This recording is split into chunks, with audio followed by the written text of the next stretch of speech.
Unit 2 Relations of Partners. Let me start the revision. Partners के rights and duties deed में decide किए जाते हैं। जब डीड साइलेंट है तब पार्टनरशिप एक्ट 1932 अप्लाई होता है। सबसे पहले राइट्स ऑफ पार्टनर्स हम स्टार्ट करेंगे। तो राइट्स ऑफ पार्टनर में पहला राइट है to take part in the business. हर एक पार्टनर है वो बिजनेस में इन्वॉल्व हो सकता है।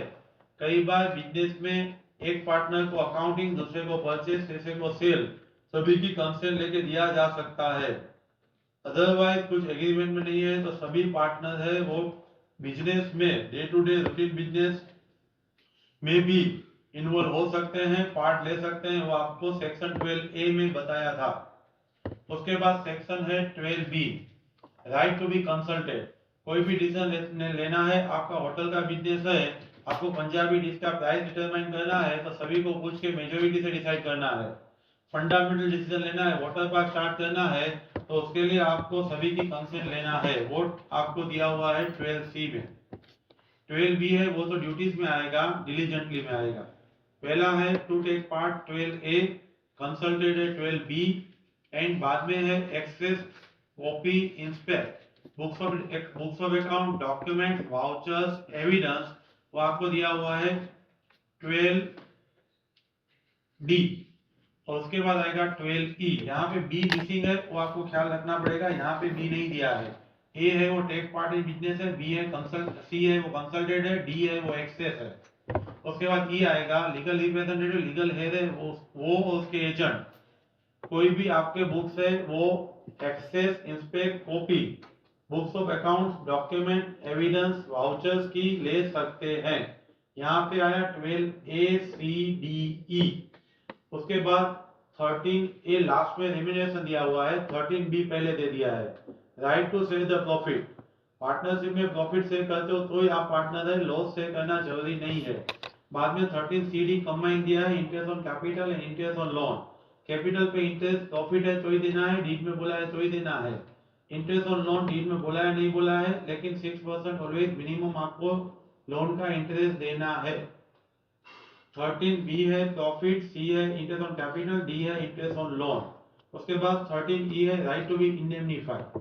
ऑर्डिनरी सर्कमस्टेंसेस में ऑर्डिनरी प्रूडेंस यूज करके अपने डिसीजन जैसे लेते हो वैसे फर्म के बिहाफ आपने डिसीजन लिया हुआ है तो उसके लिए आपको कुछ एक्सपेंस हुआ है तो आप फर्म से ले सकते हो।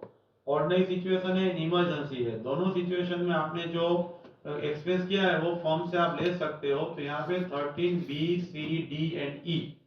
उसके बाद जनरल राइट्स है, आपको right to be consulted before admission. कोई भी नया पार्टनर आप लेके आते हो उससे पहले आपको अदर सभी पार्टनर को पूछना पड़ता है, कंसल्ट लेना पड़ता है।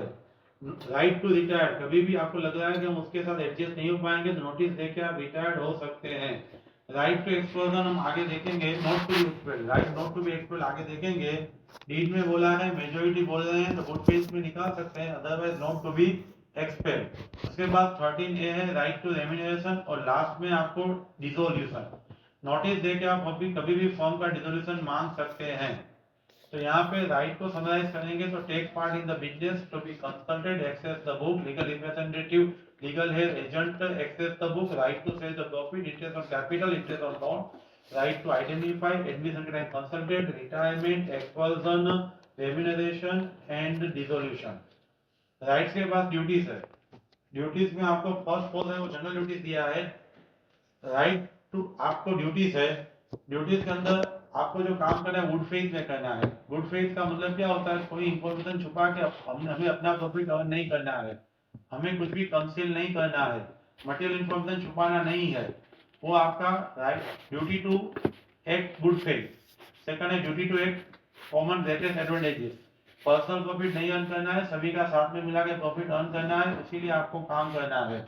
गुड फेथ है, कॉमन एडवांटेजेस है, रेंडर द अकाउंट, आपके पास जो बुक्स है, डॉक्यूमेंट है, वो आपको दूसरे पार्टनर को दिखाना है, बताना है। फर्स्ट था गुड फेथ था, सेकंड कॉमन एडवांटेजेस था, थर्ड था render the account, fourth give all information. आपके पास जो इंफॉर्मेशन है वो सभी पार्टनर को सामने से आपको शेयर करके फर्म के फायदे के लिए यूज करना है। ये पहले चार सिर्फ जनरल ड्यूटीज आपको दे दिया था। अभी सेक्शन स्टार्ट करते हैं। सेक्शन में आपको सबसे पहले सेक्शन 10 बताते हैं। आपका ड्यूटीज क्या है, आपके फ्रॉड की वजह से कुछ भी फर्म को नुकसानी होती है तो आपको भरपाई करना पड़ता है, वो एज पर सेक्शन 10 करके यहाँ बोला है आपको। बाद में जो आगे 12 भी बाकी था ना राइट्स में, वो यहाँ पे लिया हुआ है। आपको कोई भी काम करना है तो डिलीजेंटली करना है, वो आपको कोई भी काम में निग्लिजेंसी नहीं करना है। अपना स्किल है वो पार्टनरशिप फॉर्म के लिए यूज करना है, वो आपको 12B में बताया है। उसके बाद सेक्शन 16 दिया हुआ है कि पर्सनल प्रॉफिट पार्टनर अर्न नहीं कर सकते। फॉर्म का ट्रांजेक्शन, फॉर्म का कनेक्शन, फॉर्म का नाम, फॉर्म का असेट, ये यूज करके आप पर्सनल प्रॉफिट नहीं कर सकते। दो एग्जाम्पल भी दिया है। आप पार्टनर हो, शुगर किंग का प्राइस कब कम है वो आप लेके रख देते हो और फॉर्म को बताए बिना अपने परचेज किया हुआ शुगर किंग वो आप फॉर्म को बेचते हो, पर्सनल प्रॉफिट अर्न कर सकते हो, नहीं कर सकते, फॉर्म को दे देना है। सेकंड, चिटागोंग में आप सोल्ड के सर्टेन ट्रांजेक्शन स्टॉक ऑफ करके प्रॉफिट अर्न करते हो, वो भी आप नहीं कर सकते हो, फर्म को आपको प्रॉफिट दे देना है। पहले 4 जनरल राइट्स थे, उसके बाद आपको सेक्शन 10 में फ्रॉड बोला था, 16 में डिलीजेंटली बोला था, एंड यहाँ पे आपको डिलीजेंटली 12B, 10 है वो फ्रॉड है, 12B डिलीजेंटली है, 16 है वो पर्सनल प्रॉफिट है, उसके बाद 15 है आप फॉर्म की प्रॉपर्टी फॉर्म के लिए यूज कर सकते हैं, उसके अलावा और कोई पर्पस के लिए नहीं, ये आपका ड्यूटी है और आपको अथॉरिटी के अंदर रह करके काम करना है, वो लास्ट ड्यूटीज है, वो जनरल ड्यूटी है। यहाँ पे सेक्शन आपको याद रखना है 10, 16 एंड 15। उसके बाद ड्यूटीज के बाद सेक्शन 11 है, mutual rights and duties of the partner can be determined by the deed, if deed is silent then only partnership act 1932 will be applicable. उसके बाद सेक्शन 17 है, 17 में आपको ऐसा बोला हुआ है फॉर्म में चेंज होने की वजह से राइट्स एंड ड्यूटीज में क्या चेंज होगा, तो सभी में सिमिलर वर्डिंग्स है, as like earlier, similar rights and duties will be continue. यहाँ पे आपको फर्स्ट केस दिया है चेंज इन कॉन्स्टिट्यूशन, पार्टनरशिप का कॉन्स्टिट्यूशन चेंज होगा, कोई पार्टनर एडमिशन होगा, रिटायरमेंट होगा, प्रॉफिट रेशियो चेंज होगा, तो राइट्स एंड ड्यूटीज जो पहले थे वैसे ही कंटिन्यू रहेंगे। आपने फिक्स पीरियड के लिए पार्टनरशिप बनवाई थी, भी कंटिन्यू रख रहे हो, तो भी आपका राइट्स और ड्यूटीज पहले से वैसे ही कंटिन्यू रहेंगे।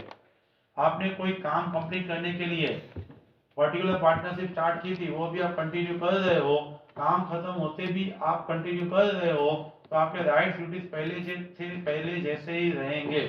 यहाँ पे 11 के बाद चेंज में 17 था, अभी आपको 14 प्रॉपर्टी दिया है। पार्टनरशिप प्रॉपर्टी वो कंपनी की तरह सेपरेट अलग प्रॉपर्टी नहीं रख सकती है, इसीलिए पार्टनर की प्रॉपर्टी वो पार्टनर्स की joint property, joint asset, joint stock, common property, common assets, common stock, वो पार्टनरशिप प्रॉपर्टी बोलते हैं उसको। आप सिर्फ कोई भी प्रॉपर्टी पार्टनरशिप के लिए यूज करते हो उसका मतलब ऐसा नहीं है कि वो पार्टनरशिप प्रॉपर्टी है। Intention behind is contract is relevant, contract कुछ है या नहीं वो भी आपको देखना है।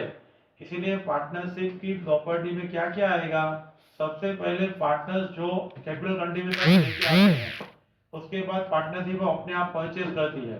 थर्ड, अदर मोड से अमालगमेशन मर्जर, किसी भी मोड में असेट के सामने कोई एसेट एक्वायर किया हुआ है, कैपिटल कंट्रीब्यूशन है, परचेस है, एक्वायर्ड बाय अदर मोड है, एंड गुडविल है। गुडविल है वो भी पार्टनरशिप की प्रॉपर्टी है। गुडविल यानी reputation of the firm, goodwill की वजह से over and above the normal profit, over and above the normal profit you can earn. Goodwill आप अदर असेट के साथ में भी बेच सकते हो और गुडविल आप सेपरेटली भी बेच सकते हो। यहाँ पे बाद में 18 सेक्शन दिया है, ऑथोरिटी। आपको मालूम है आपने म्यूचुअल एजेंसी डेफिनेशन में सेक्शन 4 में भी पढ़ा था, पार्टनरशिप और कुछ नहीं है, carried by the business by all और any of them acting for all है। इसीलिए एक के काम के लिए दूसरा लायबल रहेगा, दूसरे के काम के लिए पहला लायबल रहेगा। इसीलिए म्यूचुअल एजेंसी की वजह से हर एक पार्टनर फर्म का एजेंट है, दूसरा पार्टनर है उसका प्रिंसिपल है। In the ordinary course of activities, in the course of business with in the authority, कुछ भी काम उसने किया है तो उसके लिए फर्म लायबल है, तो आपको सेक्शन 18 में बताया है। बाद में सेक्शन 19 टू 22 में आपको चार्ट दे दिया है, express authority, implied authority. Express authority में आपने एग्रीमेंट में, डीड में, कॉन्ट्रैक्ट में स्पेसिफाइड स्पेसिफिकली जो आपको पावर दिया जाता है वो आपके एक्सप्रेस अथॉरिटी है जिसके लिए फर्म लायबल होती है।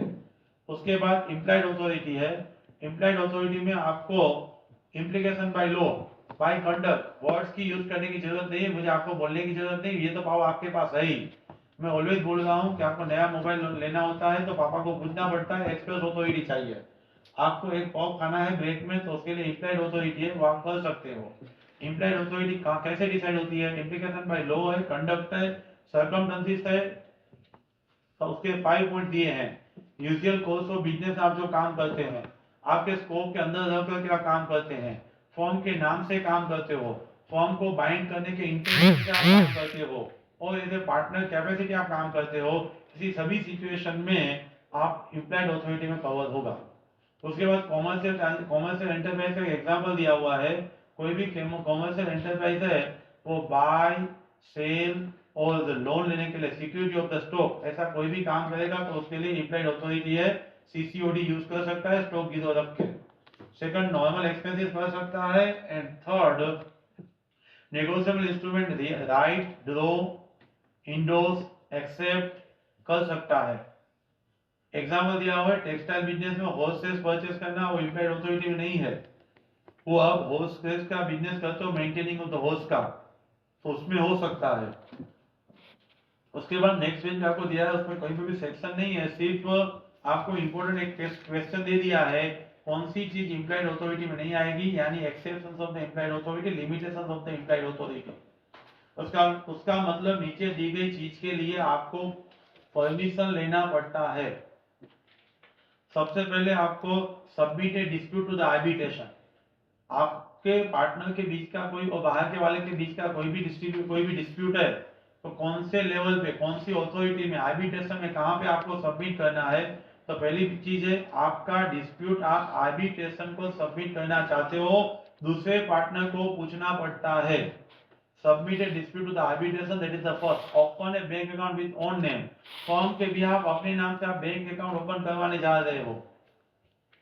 थर्ड है कॉम्प्रोमाइज और रिलिंक्विश द सूट, आप कम करके भी सेटल करना चाहते हो, पूछे बिना नहीं कर सकते। विड्रॉ द सूट, वापिस खींच रहे हो। एडमिट द लायबिलिटी, दूसरे का सूट आप एक्सेप्ट कर रहे हो। इमूवेबल प्रॉपर्टी परचेस कर रहे हो, इमूवेबल प्रॉपर्टी सेल कर रहे हो, on behalf of firm, other firm में पार्टनर बनना चाहते हो। ये सब चीज में आपको पूछना पड़ेगा। आप पूछने के बाद ही, सभी पार्टनर का कंसेंट लेने के बाद ही ये सब काम कर सकते हो, इसीलिए limitation of the implied authority माना जाएगा। उसके बाद दो सेक्शन दिया है, 20 and 21, alteration of the authority दिया है। आपको जो अथॉरिटी दिया है उसमें आप कम ज्यादा कर सकते हो, एक्सटेंड भी कर सकते हो, रिस्ट्रिक्ट भी कर सकते हो। आपको एक्सटेंशन एंड रिस्ट्रिक्शन करने के लिए सभी पार्टनर का परमिशन, ऑल पार्टनर्स की कंसेंट लेनी पड़ती है। कोई भी आपकी अथॉरिटी है, उसको रिस्ट्रिक्ट किया है, तो वो अप्लाई कब होगा? जब third party know such restriction, और third party does not know that you as the partner. यहाँ पे एग्जाम्पल दिया हुआ है, एक्स वाई पार्टनर से, एक्स का पावर बोरिंग का 1000 तक था, लेकिन जेड ने उसको 10,000 दे दिया। जेड को मालूम था रिस्ट्रिक्शन, तो एक्स पर्सनली लायबल। जेड को मालूम ही नहीं था कि एक्स पार्टनर है, तो भी एक्स पर्सनली लायबल। इसीलिए पहली चीज है, अथॉरिटी यानी कि पैसा देने वाले जेड को मालूम है रिस्ट्रिक्शन, तो फॉर्म लायबल नहीं। एक्स पार्टनर ही है, वही जेड को मालूम नहीं है, तो भी फॉर्म लायबल नहीं, क्योंकि पर्सनल कैपेसिटी देख के ही जेड ने मनी दिया हुआ है। अल्टरेशन सेक्शन 20 है, उसके बाद इमरजेंसी 21 है।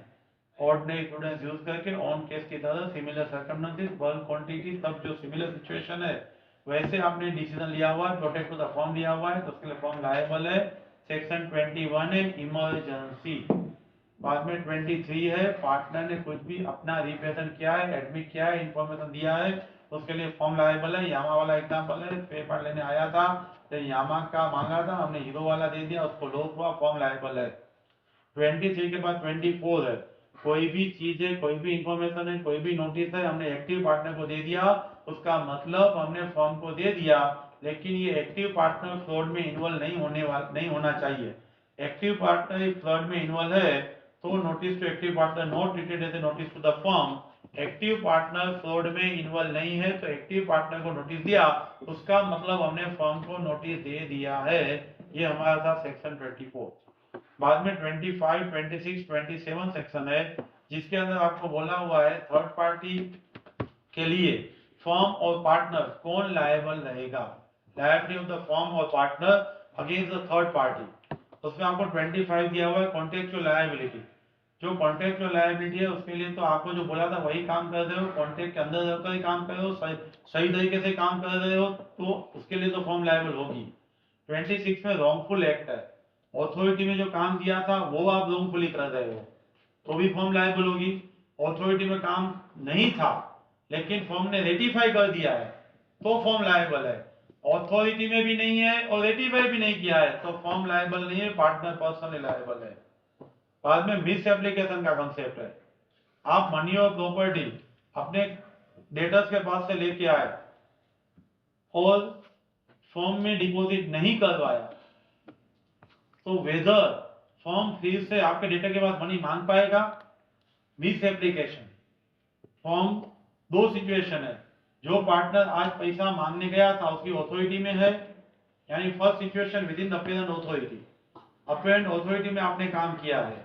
दूसरी सिचुएशन आप फर्म की कस्टडी में लेके आए थे, उसको पहुंच बना के दे दिया, फर्म की कस्टडी में लेके आए, तो दोनों सिचुएशन में अपेरेंट अथॉरिटी है और फर्म की कस्टडी में है तो फर्म लायबल होगी। फर्म उसी डेटर से फिर से मांग नहीं पाएगी, जो पार्टनर फ्रॉड कर रहा है उस पर स्यू कर सकती है। पार्टनर ने अपेरेंट अथॉरिटी में फंड लेके आया है, पार्टनर फर्म की कस्टडी में लेके आया है, बाद में चुरा के गया है, तो उसके लिए फर्म लायबल है, डेटर से मनी नहीं मांगेगी, जो फ्रॉड करने वाला पार्टनर है उस पर स्यू करेगी। 25, 26, 27 के बाद 29 है ट्रांसफर, तो उसमें ऐसा बोलेंगे भाई पार्टनरशिप का शेयर है वो आपका प्रॉपर्टी है, आपका है वो आप कम मान सकते हो, आप चाहो तो बेच पाओ, तभी तो आपका है। आपका है तो दूसरे को पूछने की जरूरत क्या है, लेकिन यहाँ पे लिमिटेशन है। Although sale of profit property in partnership your asset, but there is a mutual confidence involved with the other partners. Without consent of other partner, you cannot enter a new partner. Admission of partner सभी के consent के बिना नहीं हो सकता है। एक तरफ आप बोल रहे हो कि ये मेरी प्रॉपर्टी है, दूसरी तरफ आप बोल रहे हो दूसरे पार्टनर को पूछे बिना दे नहीं सकते हो, इसलिए बीच का रास्ता निकाला ट्रांसफरिंग। कोई बात नहीं है, पूछे बिना दे दो, लेकिन ट्रांसफर के राइट्स पे लिमिटेशन आ जाएगा। During the continuous of business transferring take part in the business नहीं कर पाएगा, access copy inspect of the books of account भी नहीं कर पाएगा। जो शेयर ऑफ प्रॉफिट मिलेगा वो पॉकेट में डाल के चलता, उसके पास चैलेंज करने का राइट नहीं है। At the time of dissolution के time share of profit property ले सकता है और उसके लिए जब से डिसोल्यूशन हुआ उसके बाद के शेयर के अकाउंट मांग सकता है। 29 के बाद सेक्शन 30 है माइनर के साथ कॉन्ट्रैक्ट वॉइड एब इनिशियो है, शुरू से रद्द अमल में नहीं ला सकते हैं, तो वह माइनर का स्टेटस पार्टनरशिप में क्या है। ड्यूरिंग द माइनॉरिटी उसके राइट्स ये क्या है, तो राइट्स ये है कि उसका शेयर ऑफ प्रॉफिट प्रॉपर्टी ले सकता है, access inspect copy books of account document evidence कर सकता है। फर्म नहीं दे रही है तो उस पर स्यू करना है तो रिलेशन सीवर करने के बाद स्यू कर सकता है। माइनर मेजर होने के बाद 6 मंथ के अंदर उसे डिसाइड करना है कि उसका पार्टनर रहना या नहीं, वो माइनॉरिटी के टाइम उसके राइट्स है। बाद में माइनॉरिटी के टाइम से उसकी ड्यूटीज क्या है, भाई माइनर पर्सन लायबल नहीं, उसका शेयर ऑफ प्रॉफिट लायबल है, माइनर कभी इंसॉल्वेंट नहीं हो सकता है, फर्म इंसॉल्वेंट हो रही है तभी भी माइनर का सिर्फ share of profit in firm है ना वही लायबल होगा, माइनर पर्सनली लायबल होगा नहीं। आफ्टर बीइंग ए मेजर होने के बाद right in of profit property like similar पहले जैसे, लेकिन 3 सिचुएशन है, हाँ बोलता है तो पहले से लायबल, ना बोलता है तो पब्लिक नोटिस तक लायबल, आंसर नहीं देता हो तो 6 मंथ खत्म होते ही लायबल। 6 मंथ कब से काउंट करने हैं, जब वो मेजर हुआ और उसको जब मालूम पड़ा, विच एवर इज लेटर, उसके बाद को आपको 6 मंथ काउंट करने हैं। ये बात हुई section 30 minor. Now section 31 admission of the new partner. सभी का कंसेंट लेके एग्रीमेंट से आप नया पार्टनर ऐड कर सकते हो। नया पार्टनर आएगा, पुराने काम के लिए लायबल नहीं है, जब आया है तब से वो लायबल है। पुराने काम के लिए लायबल थर्ड पार्टी के साथ कॉन्टेक्ट करके बनाया है तो भी against other partner is liable, not against third party, because third party के साथ तो वो स्ट्रेंजर हो गया।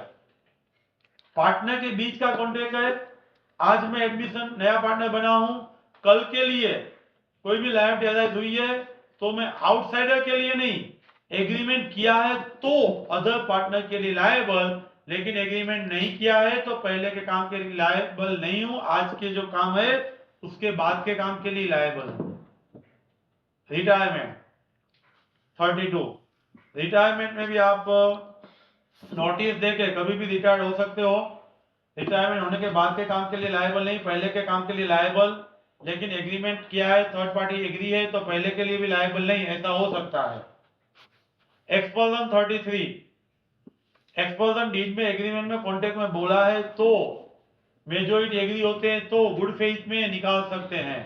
गुड फेथ का मतलब फॉर्म को प्रोटेक्ट करने के लिए सामने वाले को नोटिस देके, सामने वाले को अपॉर्चुनिटी ऑफ हर्ड, उसको बोलने का राइट देके, उसको सुनने के बाद उसको निकाल सकते हैं।